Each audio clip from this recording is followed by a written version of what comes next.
Congratulations, you did all the homework, you found the distressed property, you ran your rough numbers, you went and visited the property, you submitted a bunch of offers, and now you finally got one.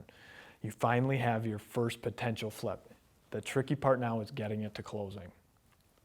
You hopefully have built in a 10-day contingency for inspections. Right now, the day that gets accepted, you need to call up whatever contractors you need to of any areas of concern that you've had with that property. For example, if you thought the roof might be bad and you budgeted for it, but you weren't sure, you need to send a roofing contractor. If you think there might potentially be an issue with the basement, you need to send a basement specialist through. If you think that there might be mold, you need to send a mold specialist through. This is your time to essentially remove the risk from the flip. Once you sent those contractors through to collect additional bids, if anything surprises you, this is your chance to renegotiate. I've actually seen this is where a lot of investors make their money.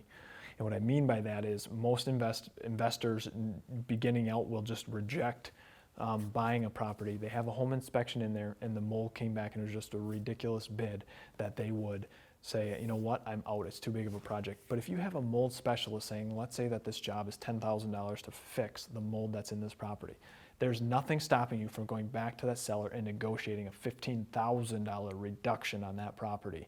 This is the time where you collect those bids and during that inspection period, you renegotiate the contract if anything was out of line in comparison to the numbers that you had. We walk away from properties all the time. We walk away from properties that have been that are too much work inside of them that we weren't originally counting on. That is why we have to make sure you build that 10-day inspection in there. This is your protection and your clause for getting out of the contract if there's any issues.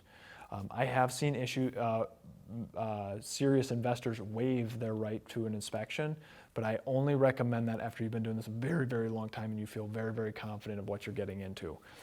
It is okay to walk away from these properties. I know you've got a ton of time and a ton of work invested into it at this point, but if you have that many issues with it and you're not going to make any money, it saves you so much to walk away now than later with nothing or having to cut a check for closing it. You guys have to be very, very careful at this point. You emotionally already imagined yourself in your mind flipping this house.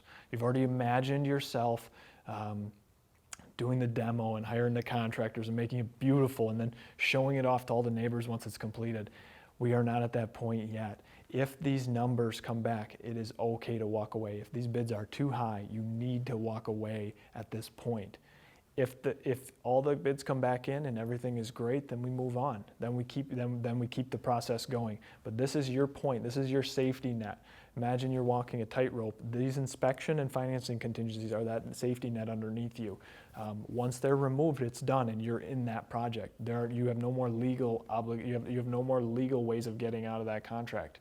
At this point, those are the only things saving you. So make sure you do your homework and you feel comfortable, and then move forward with the flip if everything looks good. Remember, everybody, you have only signed an offer. You have not signed on the title or the deed yet, taking ownership of the property. You can walk away as long as it's